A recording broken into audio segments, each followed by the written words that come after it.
PC ജോർജിൻ്റെ പ്രസംഗം എന്താണ്? ഞങ്ങൾ ക്രിസ്ത്യാനികളെയും ഹിന്ദുക്കളെയും ഇല്ലാതാക്കാനാണ് ഇവന്മാർ പണിയെടുക്കുന്നത്. അങ്ങനെ പ്രസംഗിക്കുന്ന PC ജോർജിൻ്റെ നടപടി വേണ്ട.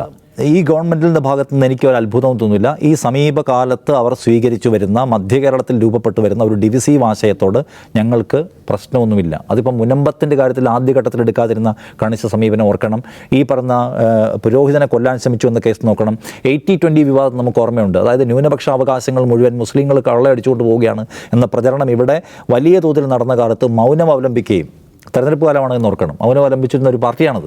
അപ്പോൾ അതുകൊണ്ട് CPM ഇത് അപകടകരമായ ഒരു കളി കളിക്കുന്ന കാര്യം അവർ ഓർക്കട്ടെ. PC ജോർജിനെ ഈ സർക്കാർ അറസ്റ്റ് ചെയ്യുന്നില്ല. പോലീസ് PC ജോർജിനോട് അനുഭാവ സമീപനം സ്വീകരിക്കുകയാണ്. ഇത്തരം ചർച്ചകൾ അന്തരീക്ഷത്തിൽ നിൽക്കട്ടെ എന്നാണ് സർക്കാർ ആഗ്രഹിക്കുന്നതെന്ന് വിചാരിക്കണം. PC ജോർജിനെ അറസ്റ്റ് ചെയ്യുന്നില്ല എന്ന ശബ്ദമുണ്ടല്ലോ, അത് ഉറക്കെ കേൾക്കട്ടെ. PC ജോർജ് സംരക്ഷിക്കപ്പെടുകയാണ്. PC ജോർജിനോട് ഈ സർക്കാരിന് കടുത്ത നിലപാടില്ല. ഈ ഒരു നരേറ്റീവ് അന്തരീക്ഷത്തിൽ നിൽക്കണം എന്ന് വിചാരിക്കുന്നതുകൊണ്ടാണ് ഇത്ര വലിയ സമ്മർദ്ദം ഉണ്ടായതിനു ശേഷവും ഭരണകൂടം ഒരു കടുത്ത നടപടിയിലേക്ക് പോകാത്തത്. അതിന് ഈ സമീപകാലത്ത് കഴിഞ്ഞ ഒരു അരദശകമായി കേരളത്തിലെ ഭരിക്കുന്ന പാർട്ടിയായ CPIM സ്വീകരിച്ചു വരുന്ന ഒരു പ്രത്യേക സമവാക്യ രാഷ്ട്രീയത്തിൻ്റെ ഒരു ചരിത്രം പരിശോധിച്ചാൽ നമുക്കത് മനസ്സിലാവുന്നതാണ്.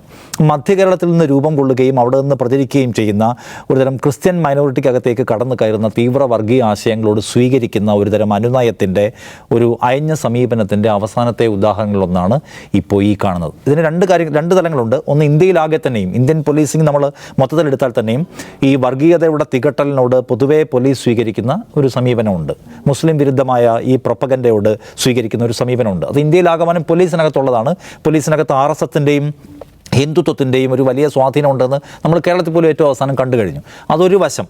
പൊതുവേ പോലീസ് സ്വീകരിക്കുന്ന സമീപനം ഇതായിരിക്കും. രണ്ടാമത്തേത് കാണേണ്ട കാര്യം, കേരളത്തിലെ ഒരു ഇടതുപക്ഷ ജനാധിപത്യ മുന്നണിയാണ് ഭരിക്കുന്നത്. ആ ഇടതുപക്ഷ ജനാധിപത്യ മുന്നണിക്ക് വർഗീയതയോട് കണിശമായ നിലപാടുണ്ട് എന്ന് ഇടയ്ക്കിടയ്ക്ക് അവർ പ്രസംഗിക്കുന്നത് നമ്മൾ കേൾക്കാറുണ്ട്. അങ്ങനെയാണെങ്കിൽ ഇന്നിപ്പോൾ ഹണി റോസിൻ്റെ പരാതിയിന്മേൽ പൊടുന്നനെ ഒരു വലിയ വ്യവസായിയെ പിടിച്ച് അകത്തിടാൻ കാണിച്ച വീര്യം എന്തുകൊണ്ട് പോലീസ് അതിനേക്കാൾ അപകടം വിതയ്ക്കുന്ന ഒരു വർഗീയതയോട് സ്വീകരിക്കുന്നില്ല? ഇപ്പോൾ ഹണി റോസിൻ്റെ പരാതി സ്ത്രീകൾക്കെതിരായിട്ടുള്ള അധിക്ഷേപമാണ്, ഗുരുതരമായ കുറ്റമാണ്, തർക്കമില്ല. പക്ഷേ നോക്കൂ, നമ്മുടേത് ഇന്ത്യയിൽ തന്നെ വ്യതിരിക്തമായി നിൽക്കുന്നുവെന്ന് നാം അഭിമാനത്തോടെ പറയുന്ന കേരളം പോലെ ഒരു സംസ്ഥാനം, അതിൻ്റെ വ്യതിരിക്തയുടെ അടിസ്ഥാന സംഗതി എന്താണ്? അത് ഉയർത്തിപ്പിടിക്കുന്ന മതനിരപേക്ഷതയാണ്. ആ മതനിരപേക്ഷതയുടെ മുകളിലാണ് നമ്മൾ ബാക്കി എല്ലാ സാമൂഹ്യ സൂചികകളും പടുത്തുയർത്തിയിരിക്കുന്നത്. ആ മതനിരപേക്ഷതയെ ഒറ്റുകൊടുക്കുകയും ഭാവിയിൽ അതിനെ തകർത്ത് തരിപ്പണമാക്കുകയും അതിനെ ഹിന്ദുത്വ വർഗീയതയ്ക്ക് വളമാക്കാൻ കഴിയുന്ന ഒരു വലിയ പ്രോജക്റ്റാണ് ഈ നടക്കുന്നത്. ഇത് PC ജോർജിൻ്റെ ഒരു കേവലമായ പ്രസ്താവനയല്ല, മറിച്ച് നിരന്തരമായി എല്ലാ വിഭാഗം മനുഷ്യരിലേക്കും വെറുപ്പും വിദ്വേഷവും കുത്തിവെച്ച് ഒരു ഡിവിസീവായിട്ടുള്ള ആശയത്തെ പടർത്താനുള്ള വലിയ പ്രോജക്റ്റാണ്. ആ പ്രോജക്റ്റ് ആർക്ക് തിരിച്ചറിയാൻ കഴിയണം? കമ്മ്യൂണിസ്റ്റുകൾക്ക് തിരിച്ചറിയാൻ കഴിയണം. പോലീസ് പലതരത്തിലുള്ള അമാന്തം പല കേസിലും എടുക്കും, പലതരത്തിലുള്ള സമീപനം എടുക്കും. പക്ഷേ ഈ നടന്നുകൊണ്ടിരിക്കുന്നത് നമ്മളെ തകർക്കാനുള്ള പരിപാടിയാണ് എന്ന് വിചാരിക്കാൻ, മനസ്സിലാക്കാൻ, അതിനായിട്ടുള്ള കൗണ്ടർ പ്രോജക്റ്റുകൾ ഓപ്പറേറ്റ് ചെയ്യാനുള്ള ഉത്തരവാദിത്തമാണ് CPM-നാണ്. അപ്പോൾ CPM-ന് മനസ്സിലാവാത്തതിൻ്റെ പ്രശ്നമാണോ? ഒരിക്കലുമല്ല. ഏറ്റവും നന്നായി സാമൂഹ്യ ചലനങ്ങളെ സൂക്ഷ്മമായി വിലയിരുത്താൻ സംഘടനയും തലച്ചോറുള്ള പാർട്ടിയാണ് CPM. പക്ഷേ അവർക്കറിയാം. പക്ഷേ അവരതിനോട് വളരെ തന്ത്രപരമായ മൗനം അവലംബിക്കുന്നു. അപ്പോൾ നോക്കൂ, PC ജോർജിൻ്റെ പ്രസംഗം എന്താണ്? ഞങ്ങൾ ക്രിസ്ത്യാനികളെയും ഹിന്ദുക്കളെയും ഇല്ലാതാക്കാനാണ് ഇവന്മാർ പണിയെടുക്കുന്നത്. അങ്ങനെ പ്രസംഗിക്കുന്ന PC ജോർജിൻ്റെ നടപടി വേണ്ട. അതായത് ഗവൺമെൻറ് ഒരു ഈ ഭരിക്കുന്ന റൂളിംഗ് പാർട്ടി ഒരു പ്രത്യേകതരം കൺസോൾട്ടേഷൻ ആഗ്രഹിക്കുന്നുണ്ടെന്ന് സമീപകാലത്തെ സംഭവങ്ങളൊക്കെ എടുത്താൽ മനസ്സിലാവും. അത് UDF-നെ അവരെന്ത് പറഞ്ഞാണ് ആക്രമിക്കുന്നത്, UDF-ന് മേലെ അവരിപ്പോൾ അടിക്കാൻ ശ്രമിക്കുന്ന ചാപ്പ എന്താണെന്ന് കണ്ടാൽ തന്നെ നമുക്ക് മനസ്സിലാവും ഇപ്പുറത്ത് അവർ ആഗ്രഹിക്കുന്ന കൺസോൾട്ടേഷൻ എന്താണ്.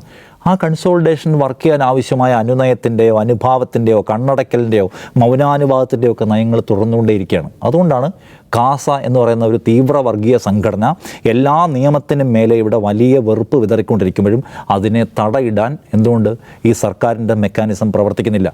അതിനോട് കണിശമുള്ള വർത്തമാനം, അതായത് ഈ UDF-നകത്ത് ജമാഅത്തെ ഇസ്ലാമിയെ പോലുള്ള മതസംഘടനകൾ, SDPI പോലെയുള്ള പാർട്ടികൾ കടന്നു കയറിയിരിക്കുന്നു, മുസ്ലിം സമുദായത്തിനകത്തേക്ക് റീച്ച് ഉണ്ടാക്കാൻ അവർ ശ്രമിക്കുന്നു എന്ന് 15 തവണ പറയുമ്പോൾ ഒരു തവണയെങ്കിലും അതിൻ്റെ റേഷ്യോ പരിശോധിച്ച് നോക്കുക, കാസ അപകടകരമാണെന്ന് CPM-ൻ്റെ ഒരു ക്യാമ്പയിനായിട്ട് അവരെടുത്തിട്ടില്ല. അത് ഇപ്പുറത്ത് UDF-നകത്ത് മതസാമുദായിക സംഘടനകളാണ് UDF-നെ ഡ്രൈവ് ചെയ്യുന്നതെന്ന് പറഞ്ഞ ഒരു വലിയ ക്യാമ്പയിൻ അവർ നടത്തിക്കൊണ്ടിരിക്കവേ, അപ്പുറത്ത് കാസ പോലെയുള്ള വർഗീയ സംഘടനകൾ ക്രിസ്ത്യൻ മൈനോറിറ്റിക്കകത്ത് കടന്നു കയറി അതിൻ്റെ ബിഷപ്പുമാരെ വരെ സ്വാധീനിക്കുകയും അവർ പോലും വർഗീയത പറയുന്നവരായി മാറിക്കഴിഞ്ഞിരിക്കുന്നു. ഇത് അപകടകരമാണെന്ന് പറയാൻ കുറച്ചൊരു വ്യായാമം വേണ്ടേ? അതെടുക്കുന്നില്ല എന്ന് മാത്രമല്ല, മാധ്യമങ്ങളുടെ ചോദ്യത്തിന് മാത്രമാണ് MV ഗോവിന്ദൻ്റെ മറുപടി കാസയും അപകടകരമാണ് എന്ന് പറയുന്നത്. അല്ലാതെ അതിനെതിരായിട്ടുള്ളൊരു ക്യാമ്പയിൻ അവർ ഏറ്റെടുക്കുന്നതേയില്ല.